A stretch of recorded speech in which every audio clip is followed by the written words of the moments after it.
निताय गुना मणियमार निताय गुना मणि निताय गुना मणियमार निताय गुना मणि अनिया प्रेमेरो वन्या भाषाए लावनी अनिया प्रेमेरो वन्या भाषाए लावनी प्रेमेर वन्या लैया निताय आयला गोडा देशे डुबिला बाकता गणा दीनहीनो बासे दीनहीन पतित पा मरो नहीं बाचे ब्रह्मारा दुर्लभा प्रेमा सभा करे जाचे आबद्ध करुणा सिंधु निताय कटिया मोहाला घरे घरे बोले प्रेम अमी यारो वना लोचन बोले मोरो निताय जीवन बोझिला जानिया शून्य से आत्मघाती होइला जानिया शून्य से आत्मघाती होइला हरे कृष्णा कृष्ण कृष्ण हरे हरे हरे राम राम राम हरे हरे कृष्णं स्मरन् जनं चास्य पृष्ठं निजसमीहितं तत्तत्कथारतश्चासौ तत्तत्कथारतश्च असौ कुर्याद्वासं व्रजे सदा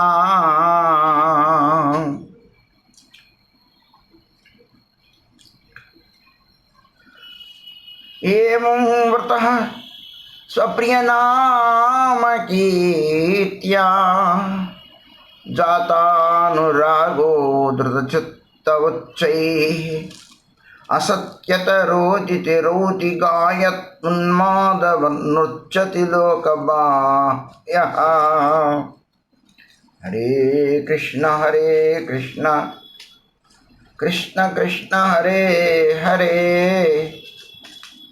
हरे राम राम राम हरे हरे ప్రియ భక్తులందరికీ ప్రణామములు. శ్రీ నరహరి చక్రవర్తి ఠాకూర్ విరచిత భక్తి రత్నాకరం ద్వాదశ తరంగం.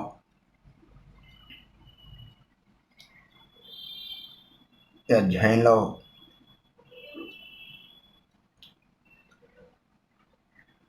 నందనాచార్య భవనానికి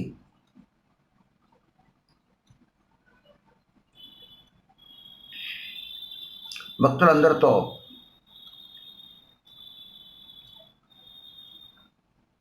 గున్నవారయ్య శ్రవణ్ మహాప్రభు వారు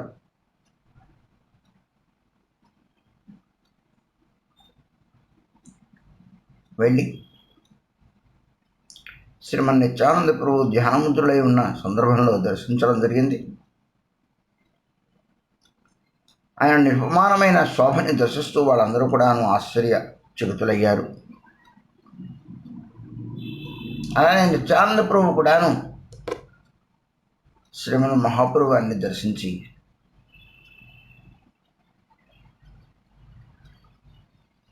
ఆయన మనోహరమైన శోభని దర్శిస్తూ ఆయన ప్రేమ విఫలుడై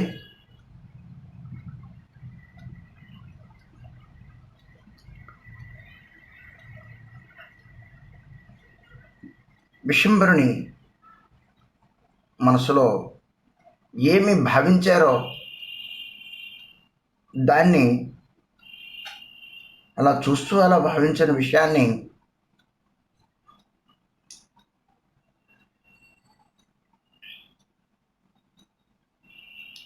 నిత్యానంద ప్రభు హృదయాన్ని వ్యక్తపరచ నిమిత్తమై మహాప్రభు శ్రీవాస పండితులతో ఇంగితంగా చెప్తే ఆయన ఏమి మహాప్రభుని చూసి ఏమి స్మరించారు అంటే ఏమి ఆయనకు స్మరించింది, మహాప్రభు ఆయనకి ఎలా కనబడ్డారు ఆ విషయాన్ని శ్రీవాస పండితుల వారు ఆ నిత్యాంబరు ఆంతర్యాన్ని, నిత్యాంబరు హృదయాన్ని ఆయనకి ఎలా దర్శించారో దాన్ని శ్రీవాస పండితుల వారు ఇక్కడ మనకు చెబుతూ ఉన్నారు. అదేమిటది? బర్హాపీడం నటవర బపు కన్నయో కన్నికారం బిభ్రద్వాస కనకకపిసం వైజయంతీం చ మాలాం రంధ్రాన్ వేణో అదర సుదయా పూరయన్ బృందారణ్యం స్వపదరమణం ప్రావిశద్గీతకీర్తి.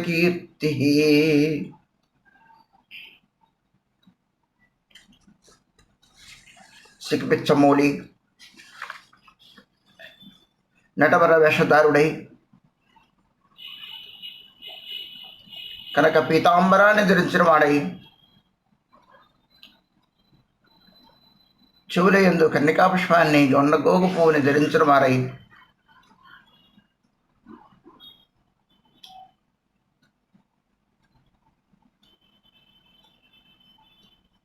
మెడలో వైజయంతి మాలని ధరించిన వాడై తన అధరామృతం ద్వారా వేణువును పూయిస్తూ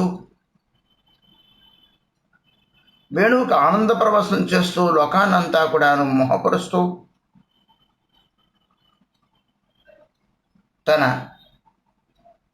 అభయ చరణాల విందములను శంఖ చక్ర గదా పద్మ చిహ్నములతో కూడిన ఆయన యొక్క పాదపద్మములను ధరిత్రపై మోపుచు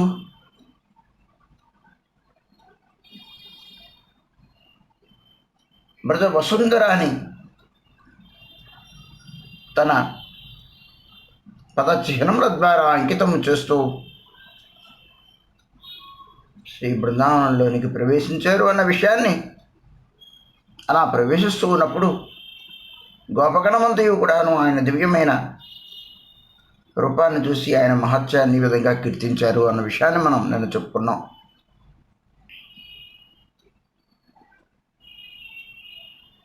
ఆయన మురళీ గానమునకు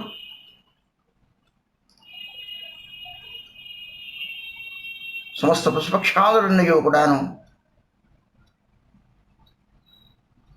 మోహనం పొందినాయి.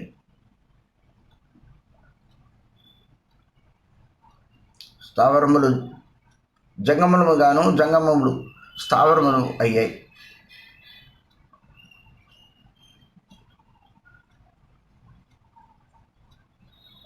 ఆయన చేతిలోని మురళి కూడాను కరిగిపోయి అది కూడాను రసంగా కింద ప్రవహిస్తోంది.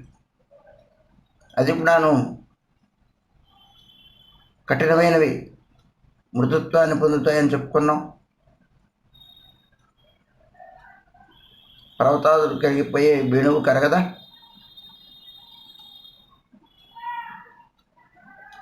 ఆయన వాయించక్కర్లేదు. అక్కడ అధరామృతాన్ని నోటి దగ్గర పెట్టుకోగానే అది దానికంతగానే మోగుతూ ఉంటుంది.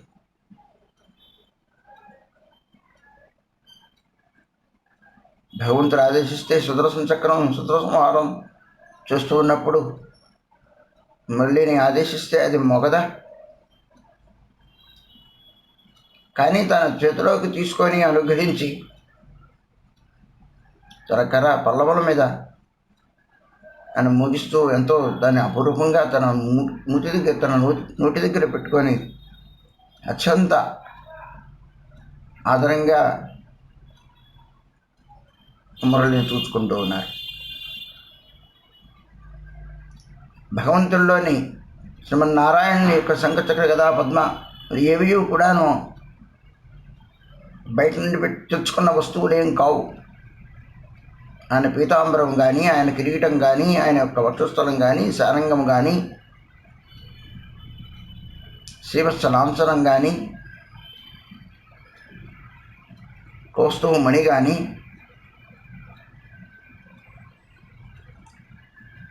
ఆయనతో ఇన్బిల్ట్ ఆయనతో ఉంటాయి. అవి ప్రత్యేకంగా ధరించడాలు అంటూ ఏమి ఉండవు. ఎప్పుడు సంకల్పిస్తే ఎప్పుడు ఏది అవసరమో ఆ శంఖచక్ర పద్మ సృష్టి స్థితి లయాలు నిగ్రహాలు చేస్తూ ఉంటాయి.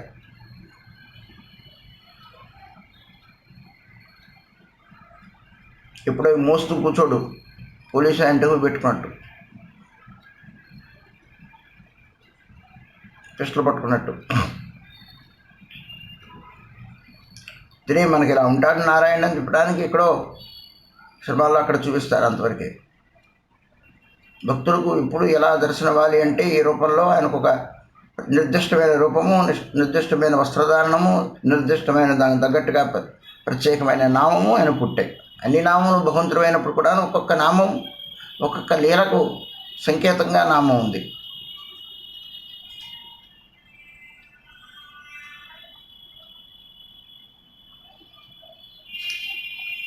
అదండి.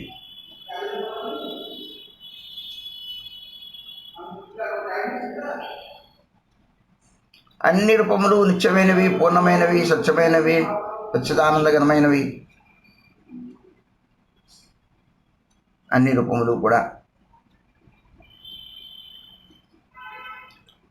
ఇప్పుడు సర్వావతారములు కూడాను శ్రీకృష్ణ భగవానులో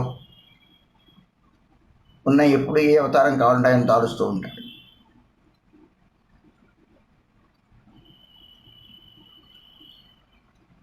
ఆయన నిత్య స్వరూపం పీతాంబరం, వేణువు, ఆ గొప్ప వేషంలో ఉంటాడు.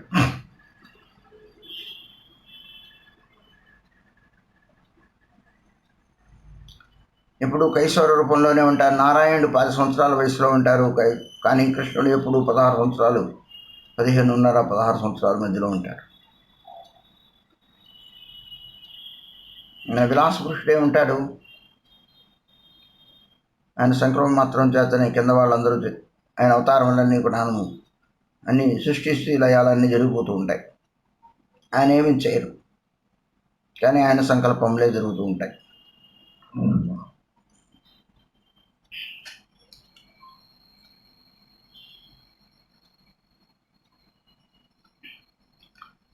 ఆ విధంగా శ్రీకృష్ణుని యొక్క దివ్యమైన రూపవర్ణనాన్ని తో కూడిన ఆ శ్లోకాన్ని ఎప్పుడైతే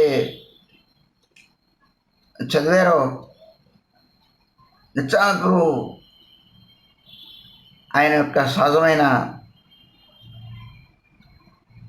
ఆ భావం అంతా కూడా బయలుపడింది. కృష్ణ యొక్క ధ్యాన శ్లోకం విన్న ఆయనకు ఆ భావంలో బాబా విశ్వరయ్యారు నిత్యానంద ప్రభు వారు. भावे गर गरो निताई सुंदर हेरी गोरा मुख चांदेर छटा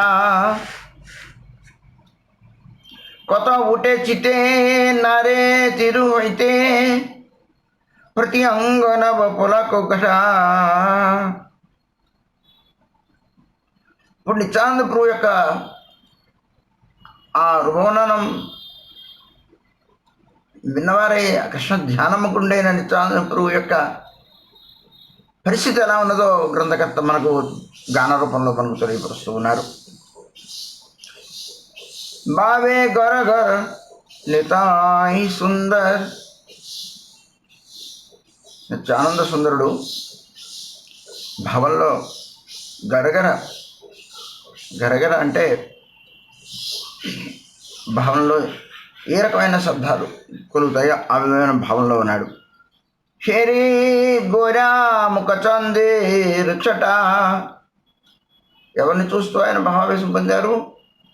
గోరచంద్ర యొక్క ముఖ కాంతిని చూస్తూ ఆయన భావావేశంలో పోత ఉట్టే చితే నారే తిరుహైతే ప్రత్యంగనవ పులకొకట. ఏవో భావాలన్నీ కూడాను ఉద్భవిస్తూ ఉన్నాయి ఆయన చిత్తంలో. స్థిరత్వంగా ఉండలేకపోతూ ఉన్నారు నిత్యానంద ప్రభు. ప్రతి అంగము కూడాను నవనవ పులకాంకితం అవుతోంది. కివావునమాత్ ఖేనేశం అనా ఖేనే లటాయేర్ధరణి తలే. ఎంతో ఉన్మాదాన్ని పొందారు, సింహనాదం చేశారు, భూమి మీద పడి దొల్లుతున్నారు ప్రేమావేశంలో. ఖేనే దీర్ఘశ్వాస్ ఖేనే మహాస్ ఖసివాస్ భాష్యాంకేర్ జలే. దీర్ఘ నిట్టూర్పులు విడుస్తూ ఉన్నారు, అట్టహాసం చేస్తూ ఉన్నారు. ఆయన కట్టుకున్న గుడ్డ గుడ్డాను వదిలైపోయింది, జారిపోతూ ఉన్నది. ఆయన స్పృహ లేకుండా ఉన్నారు. కళ్ళమ్మడ నుండి కన్నీటి భాష్పములు రాలుస్తూ ఉన్నారు. ఖేనే జోడులంప ఖేనే దేహ కంప ఖేనే దాయికి ఉద్ధరితి నరే. పెద్ద పెద్ద అంకెలేస్తూ ఉన్నారు, గొంతులేస్తూ ఉన్నారు. ఆయన ఏం చేస్తున్నారో ఆయనకే తెలియదు.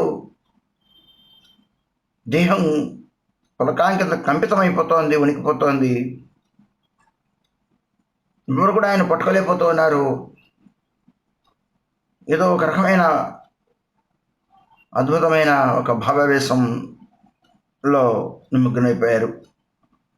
కేనే కివా కయా రహే తిరుహయా సమాయా విశ్వంబరిరో కోరే. ఖేనే కివా కొయ ఏదేదో పలుకుతూ ఉన్నారు. కాసేపటికల్లా ఆయన స్థిరుడయ్యారు. విశ్వంబరుడు యొక్క మాటలతో ఆయన కాస్త స్థిరుడయ్యారు. నిత్యానందే కోలే లయ్యా నేత్ర జలే భాషే కివాపు ప్రేమేరు రీతి. ప్రేమావేశపరుడైన భావావేశ సాత్విక వికారంతో నిండి ఉన్న ఆ నిత్యానంద ప్రభువాన్ని ఒడిలోకి తీసుకున్న వారై మహాప్రభు నేత్రజన్మల ద్వారా తడిపేశారు.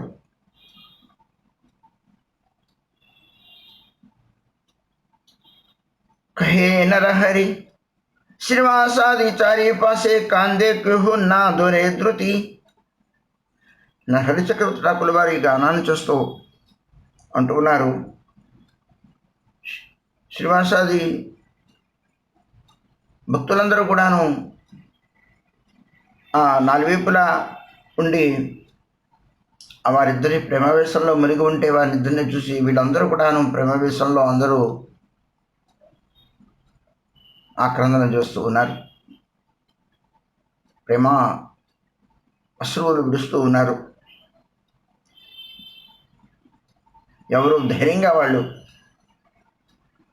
ఉండలేకపోతూ ఉన్నారు. వాళ్ళందరూ కూడాను ఆ ప్రేమ భావంలో బెహల అయిపోయారు. ఓహే శ్రీనివాస్ यत आनंद अशेष भुवने विदितो नित्यानंद भावेश यथा विशंबर कोले रहे नित्यानंदो तहा देखी गदाधर भाषे मंद मंद. మనం ఈ విషయాలన్నీ కూడా శ్రీ ఈశాంటాకుల వారు శ్రీనివాస్ నరోత్తమ రామచంద్ర కవిరాజుల వారికి చెబుతూ ఉన్న విషయాన్ని మనం శ్రవణం చేస్తూ ఉన్నాం. గ్రంథకర్త కొన్ని విషయాలు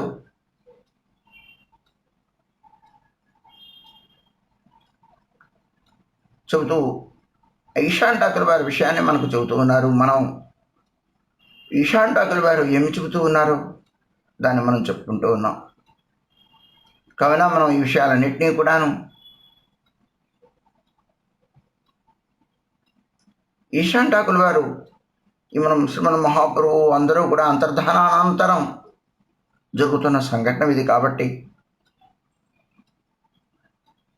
ఇది ఆనంద పరవశాన్ని పొందే సంఘటనలే అయినప్పటికీ కూడా విరహ వ్యాకులత్వం ఆ లోను ఉన్న కారణం చేత ఆ విరహాన్ని వాళ్ళు ఈశాంటాకుల వారు తట్టుకోలేక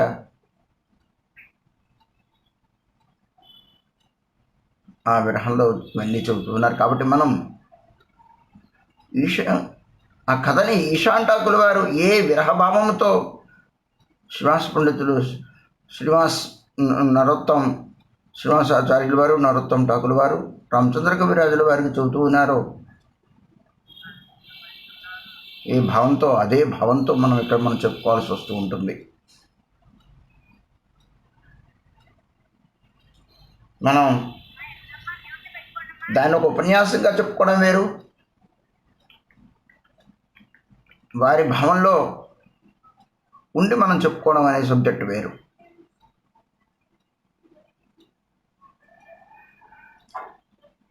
కాబట్టి మనం ఎప్పుడైనా చెప్పుకునేటప్పుడు వారి భావంలో మనము వెళ్ళి చెప్పుకున్నట్లయితే మనకు దాంట్లో నివిష్టత ఏర్పడుతుంటుంది. మనం పురాణంగానో కథగానో చెప్పుకుంటే అంటే అదేదో కథగా చెప్పుకుంటున్నాం అంతే తప్ప కానీ దాని లోపలికి వెళ్ళి మనం అనుభవం పొందట్లా.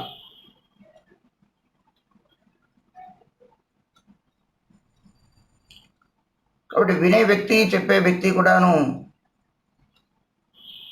ఆ పాళ్ళు ఉండాలి, సమభావం ఉండాలి. అక్కడ ఉపన్యాసం వింటున్నాను అని అనుకోవడం వేరు,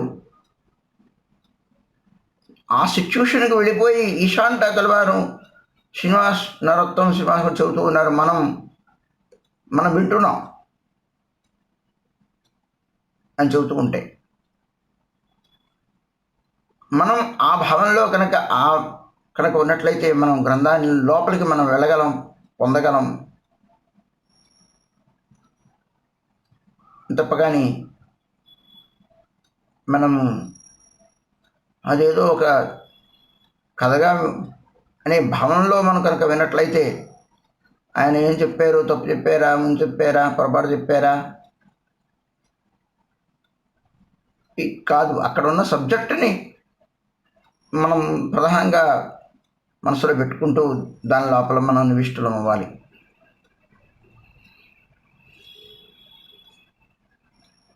అప్పుడు ఎవరు ఎలా స్పీచ్ వాళ్ళు ఎలా మాట్లాడారు ఆ భావానికి తగ్గట్టుగా మనం చెప్పుకోవాల్సి ఉంటుంది. అప్పుడే మనము అది పురాణం కాదు, అది మనం ఆ సంఘటన ఒక వ్యక్తికి మనం సంఘటనను చెప్పుకుంటున్నాం అనుకోండి. ఏదైనా ఒక సంఘటనని ఏదైనా శుభమైన సంఘటన ఉన్నప్పుడు ఎలా చెప్పుకుంటాం, ఏదైనా విరహ సంఘటన ఉన్నప్పుడు ఎలా చెప్పుకుంటాం, ఇంట్లోనే మన సొంత విషయాల్లోనే.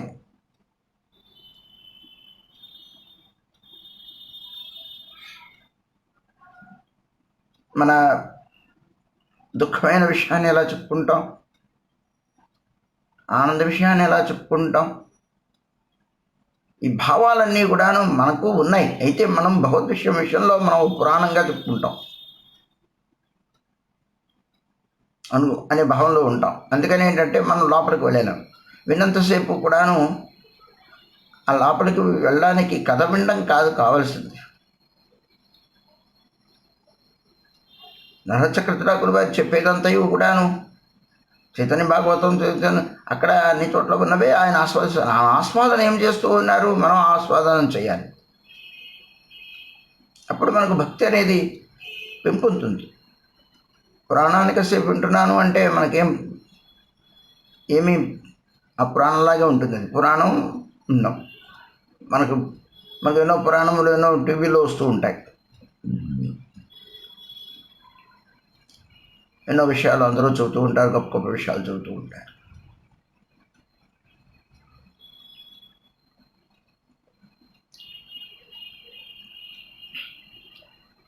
కాబట్టి ఇక్కడ చూడండి, ఆస్వాదిస్తున్నారు గ్రంథకర్త. మహాప్రభుని చూడంగానే ఆయన ఎలాంటి భావాన్ని పొందారు, తన భావంలో తను మళ్ళీ ఇక్కడ చెప్పడం జరుగుతుంది. అర్థం ఏమిటి? ఆస్వాదిస్తున్నాడు అనమాట ఆయన. ఈ ఆస్వాదన అనేది భక్తిరసామృత సింధువులో రూపకృష్ణ పదవులు స్పెషల్గా చెప్పారు. భాగవత రసాస్వాదనము అనే మాట. భాగవత శ్రవణం వేరు, రసాస్వాదనం వేరు. మనకి ఇతర విషయాల్లో ఆ రసాస్వాదనం చేస్తూ ఉంటాం. ఒక స్త్రీ విషయంలోనూ, ఒక పిండి వంట విషయంలోనూ, ఒక ఇతర విషయాల్లోనూ మనకు అంతమంది. కానీ ఇక్కడ మటుకు కూడా మనం కథ వింటాం అంతే తప్ప కానీ రసాస్వాదనం మనకు రావట్లా. ఎందుకంటే మనం ఆ సబ్జెక్ట్లో వెళ్ళటంలేదు.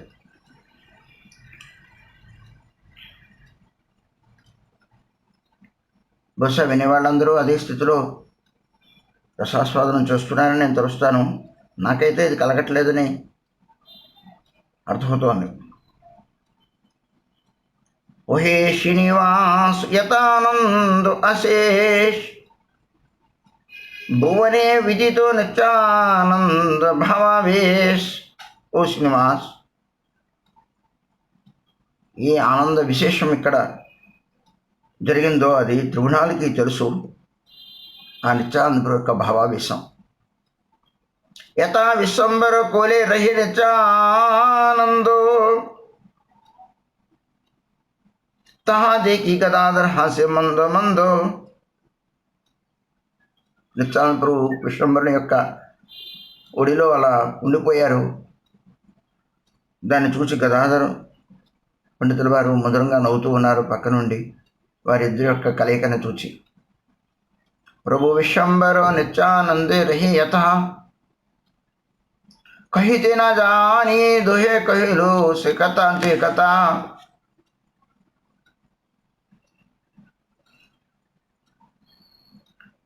విశాంటాకుల వారు అంటున్నారు, విశ్వంబరుడు నిత్యానందరు ఇక్కడ ఉన్నారు, వారిద్దరూ ఏమి మాట్లాడుకున్నారో చెప్పనలవి కాని విషయం.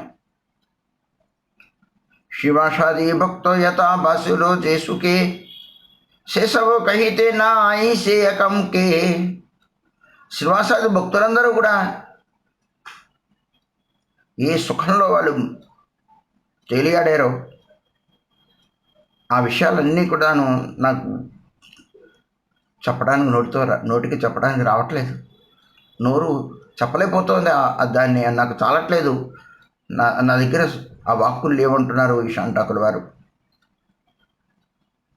యథా నిత్యానందో కహే సచిరో కుమార్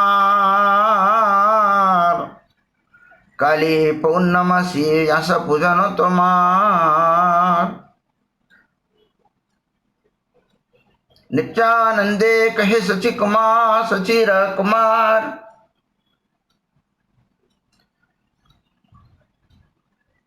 మహాప్రభుని సచినందండు అని అంటే ఎంత ఆనందపడతాడో, కేవలం నిమాయ్ అంటే అంత ఆనందపడ్డండి.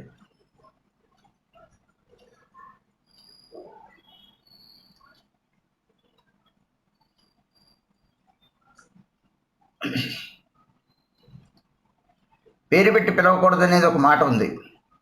తల్లిదండ్రులు బిడ్డలకి పేరు పెట్టి పిలవకూడదు అని, అందుకని ముద్దు పేర్లు పెట్టుకొని పిలుచుకుంటూ ఉంటారు. ఆ క్షణం అయిపోతుంది అని. అలానే భార్య భర్త పేరు పెట్టి ఎప్పుడూ పిలవకూడదు, అది ఆవిడకి అమంగళం. భర్త కూడాను భార్య పేరు పెట్టి పిలవకూడదు, అందుకని ఏమే వసేయి అనేవాడు. గురువుగారిని పేరు పెట్టి పిలవకూడదు, ఎప్పుడు పేరు ఉచ్చరించకూడదు.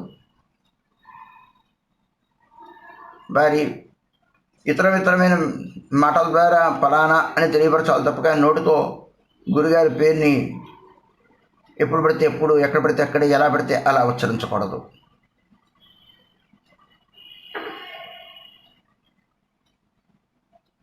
ఒకవేళ పెద్దలు అడిగితే,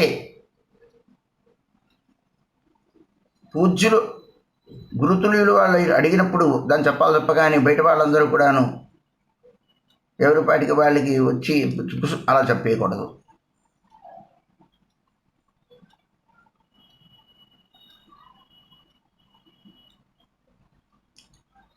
అదండి, అది చాలా గౌరవం ఇవ్వడం అనమాట.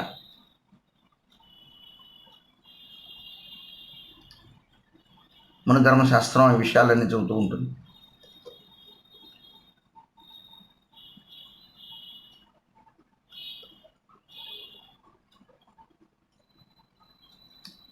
మనం భగవంతుని సచ్చినందనుడు అన్నామనుకోండి, ఆ తల్లిని మనం గౌరవించినట్టు అవుతుంది. ఆ పిల్లవాడిని ఎవరైనా అన్నప్పుడు, నేను పలానా వారి అబ్బాయిని అన్నప్పుడు ఆయన గౌరవం, ఆయన యొక్క సంస్కారం అనేది తెలియబడుతూ ఉంటుంది.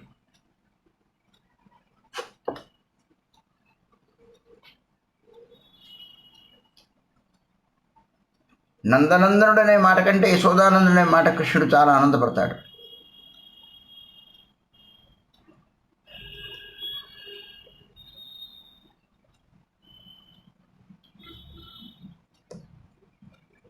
అదండి, ఎందుకంటే ఆయన తల్లిని తన తల్లిగా స్వీకరించి వచ్చాడు. ఆమెలో ఎన్ని గుణములు ఉంటే, ఎంత ప్రేమ ఉంటే, ఎంత భక్తి ఉన్నట్లయితే, ఎంత సుకృతి చేసుకున్నదో ఆవిడ.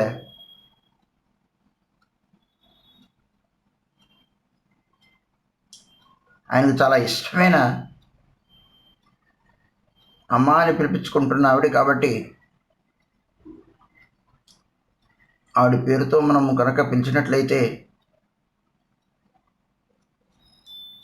మహాప్రభు చాలా ఆనందం కలుగుతుంది. కృష్ణునికి ఆనందం, రాముడికి ఆనందం కలుగుతుంది.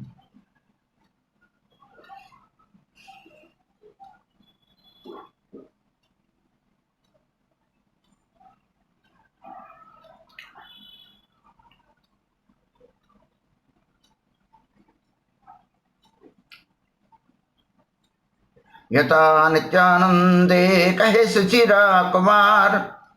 నిత్యానంద ప్రభు వారితో మహాప్రభు అంటున్నారు, కాళీ పూర్ణమాసి వ్యాసన పూజనో తుమార్. రేపు పూర్ణిమ వ్యాస పూజ, నీ వ్యాస పూజ జరుగుతుంది అన్నారు ఆయన.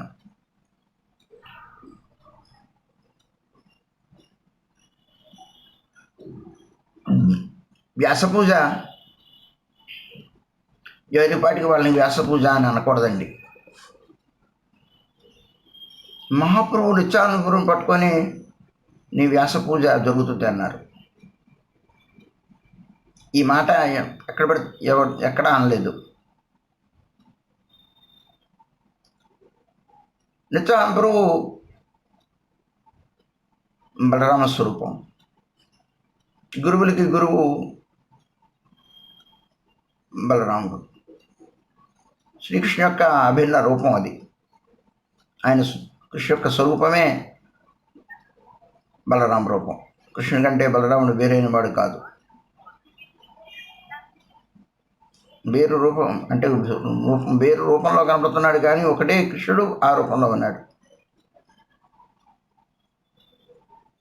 కాబట్టి ఋచాపురు మహాపురు రెండు రూపంలో కనబడుతున్నది తత్వం ఒకటే. అయితే ఒక గురు రూపం, ఒకటి భగవత్ స్వరూపం.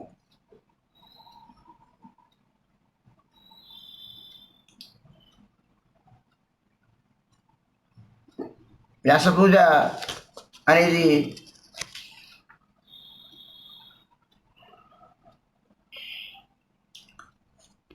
ఇరువురికి మాత్రం జరుగుతుంది.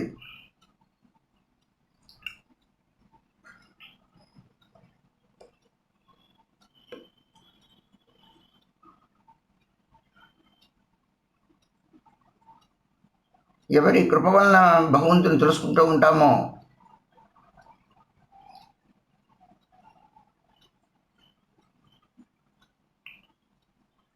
ఆయన వ్యాసుడు. సమస్త వేదాంత పురాణ ఉపనిషత్తులన్నీ కూడాను ద్వారా భగవంతుని తెలుసుకుంటున్నాం. కాబట్టి భగవంతుడే వ్యాసో నారాయణో హరి, హరి అయిన వాడు నారాయణుడైన ఆయన వ్యాస రూపంలో అవతరించారు, గురు రూపంలో.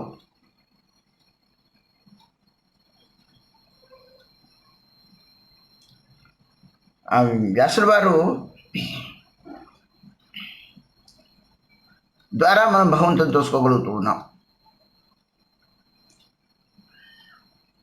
వారు ఆ గ్రంథాదుల ద్వారా మనకు భగవంతుడి యొక్క విషయాన్ని తెలియపరుస్తూ ఉన్నారు.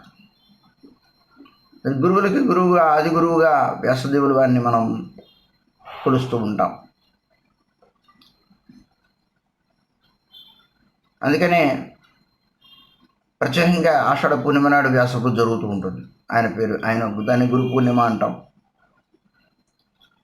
దానికే గురు పూర్ణిమ. జగద్గురువు కేవలం వ్యాస పూజల వారు.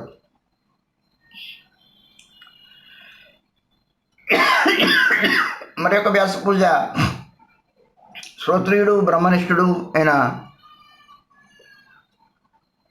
గురుపాద పూజ కూడాను వ్యాస పూజగా చెప్పబడుతోంది.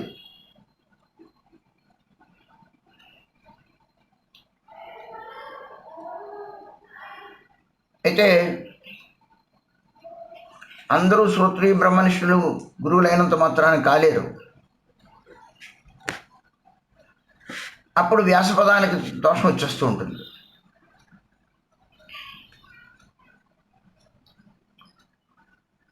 ఇవాళ మన సాంప్రదాయంలో ప్రభుపాద భక్తి సిద్ధాంత సరస్వతి గోస్వామి ఠాకూర్ వారిని యొక్క పూజని వ్యాస పూజగా మనం తెలియపరుస్తున్నాం. ఎందుకంటే పూర్వం ఆచార్యులందరూ కూడాను వాళ్ళందరూ పరమహంసలు. ఆ విషయాన్ని అన్నింటినీ కూడాను అద్దం పెట్టినట్లు మనందరికీ దగ్గర మన మధ్యలోకి తీసుకొచ్చిన వారు భక్తి సిద్ధాంత సరస్వతి గోస్వామి ఠాకూర్ వారు.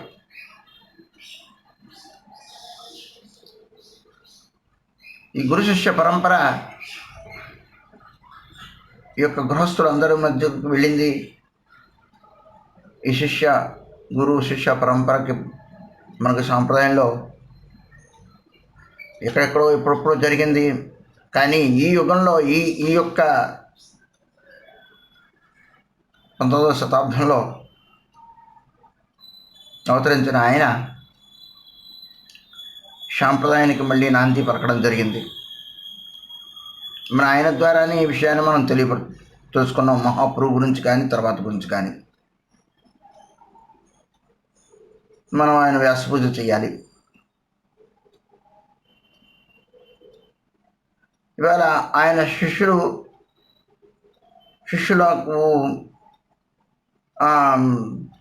ఆయన శిష్యులైన వాళ్ళందరి యొక్క వ్యాస పూజ అందరూ చేసేస్తూ ఉన్నారు. ప్రభుపాదుల వ్యాస పూజ యొక్క మహత్యం తగ్గిపోయింది. తమ గురువుల యొక్క పూజలు ఎక్కువైపోయిన సందర్భాలు ఈనాడు కనపడం కారణం చేత వ్యాస పూజ యొక్క మహత్యం ఏదైతే ఉందో అది మరుగుపడిపోతోంది. దాని యొక్క విలువ, దాని యొక్క విశిష్టత.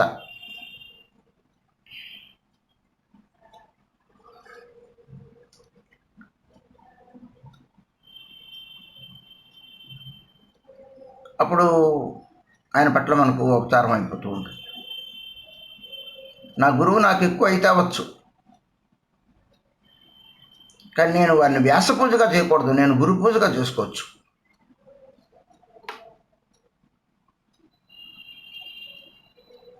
నా భర్త నాకు భగవంతుడితో సమానం అయినప్పుడు కూడా భగవంతుడి కంటే కూడా కాదు. తీసుకెళ్ళి భగవద్మందిరంలో నా భర్త ఫోటో పెట్టకూడదు. పతివ్రత స్త్రీకి తన భర్త భగవత్స్వరూపుడైతే అవ్వచ్చు, దైవసమానుడు అయితే అవ్వచ్చు. అలా చూడమని చెప్పింది కదా, సమానుడిగా ఏదో అలా గౌరవంగా అలా ఉండమని చెప్పింది, అన్యోన్యతగా ఉండి ఆ విధంగా మెలగమని చెప్పింది తప్ప, కానీ భగవంతునితో సమానుడు అంటే ఎలాగా?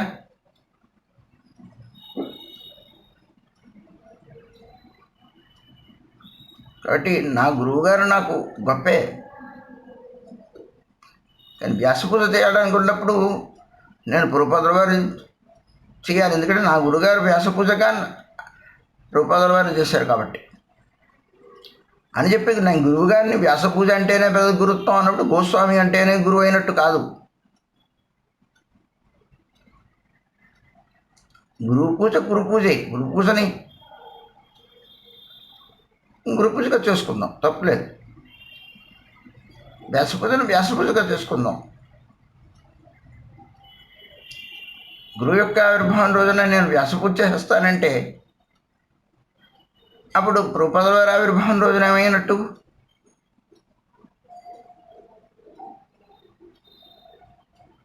అదనమాట. ఈనాడు చిరుతిన్నులు మారిపోయాయి.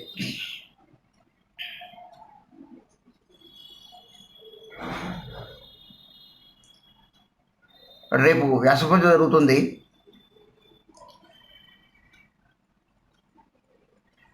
కొత్త పూజ హబే సుని ఉల్లాస్ అంతరే హాసి కహే జై శ్రీనివాస బామనేరు గరే. రేపు నీ వ్యాసపూజ అంటే ఎక్కడ జరుగుతున్నా వ్యాసపూజ అన్నట్టు ఆయన అన్నారట. వ్యాసపూజ జరుగుతుంది అని చూడండి. వ్యాసపూజ జరగడం అంటే ఏమిటో అక్కడ మనం వింటాం. చైతన్య భాగవతంలో చెప్పబడింది.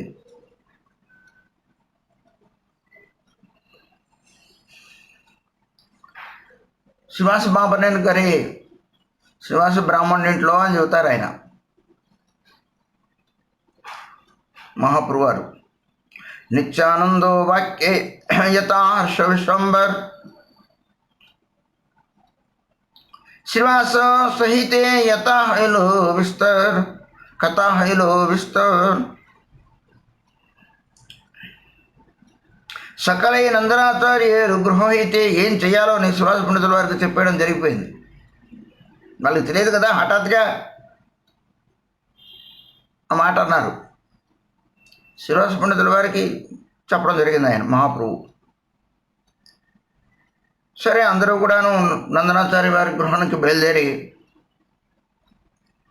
శ్రీనివాస పండితుల వారి గృహానికి చేరుకున్నారు.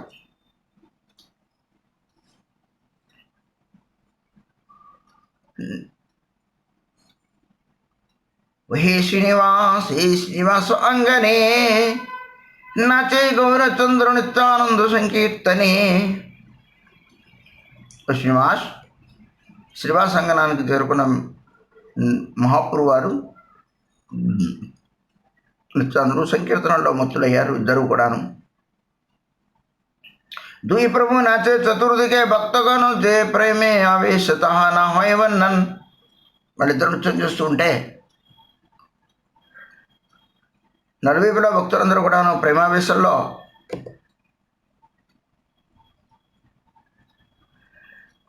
వాళ్ళందరూ కూడా నృత్యం చేస్తూ నామ సంకీర్తనం చేస్తూ ఉన్నారు. అది వర్ణింప నలవి కానిది, వర్ణింప సాధ్యం కానిది అని చెబుతున్నారు ఈశాంటాకుల వారు. लाभ दिया उठे प्रभु कट्टारो पर वारुणी वारुणी बोली डाके निरंतर. ఒక్క దుముకు దుముకి కట్టారు పర్. కట్ట అంటే సింహాసనం, అంటే అక్కడ ఏ పూజా మందిరం ఉందో ఏమున్నదో అక్కడ ఆయన దూకి అక్కడికి వెళ్ళారట. వారుణి వారుణి బలి డాకే నిరంతర్, వారుణి వారుణి అని నిరంతరం మళ్ళీ మళ్ళీ పిలుస్తూ ఉన్నారట. కేహో పాత్ర ఓరి గంగాజల దిలో అని ఆ మాట అనగానే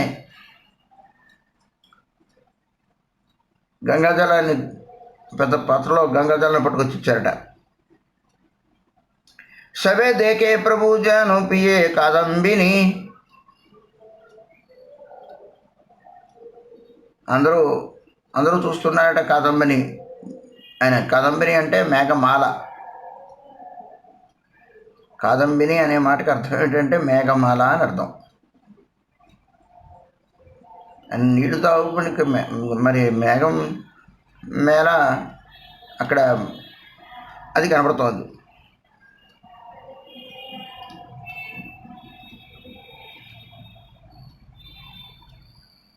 మేఘంలో జలం ఉంటుంది కదా.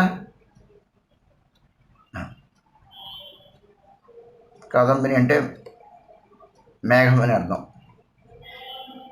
మాధుర్య కాదంబరి అనే పుస్తకం విశ్వనాథ చక్రవర్తి గారు రాశారు. మాధుర్యాన్ని వర్షింపచేసేది అని అర్థం మాధుర్య కాదంబరి అంటే.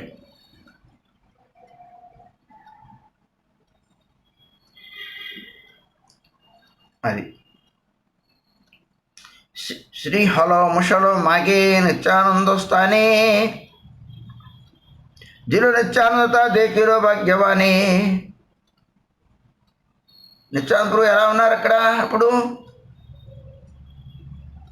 తీర్థ పర్యటన చేసుకుని ఒక సాధు రూపంలో ఉన్నారు. ఆయన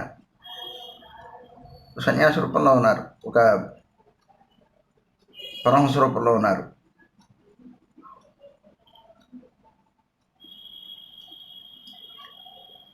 మహాప్రభు ఏం చేశారు? నిత్యాప్రభుని హలము ముషలము, రోకలి నాగలి ఆయన యొక్క బలరాముని యొక్క ఆయుధములవి. ఆయన దాన్ని నిత్యాప్రభుని అడిగారట. నిత్యాప్రభు ఆ వాటిని ఇచ్చారట. నిత్యాప్రభు ఇవ్వడానికి ఆయన ఇప్పుడు నిత్యాప్రభు రూపంలో ఆయన దగ్గర ఏమీ కనపట్లేదు కదా, ఒక నర రూపంలో ఉన్నారు కదా ప్రస్తుతం. కానీ భాగ్యవంతులైన వాళ్ళు దాన్ని దర్శించారట. యథాహర్షే ప్రభు పద్మావతిరు నందన్, గౌరచంద్రే రూపైలో షడ్భుజ దర్శన్. నిత్యాప్రభు మహాప్రభులు శంఖచక్ర గదా పద్మములతో పాటు శంఖచక్రములతో పాటు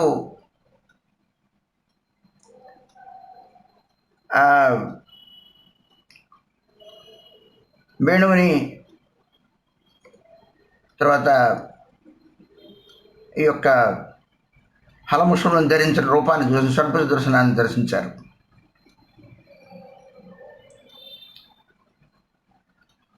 యథా ప్రభు నాడా నాడా బోలి డాకో దిలో, నాడా శబ్దే అద్వైతాచార్యో జనాయిలో.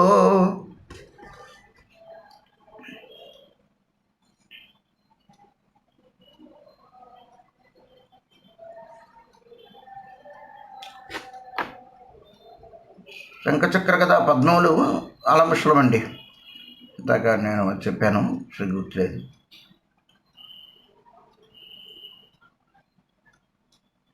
ధరించారు. శంఖచక్ర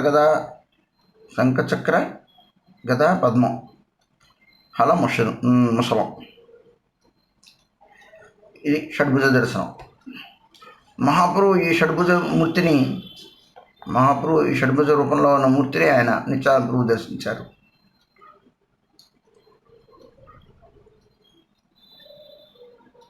యథా ప్రభు నాడా నాడా బోలి డాకోది డాక్దిలో, నాడా శబ్దే అద్వైతాచార్యో జనాయిలో.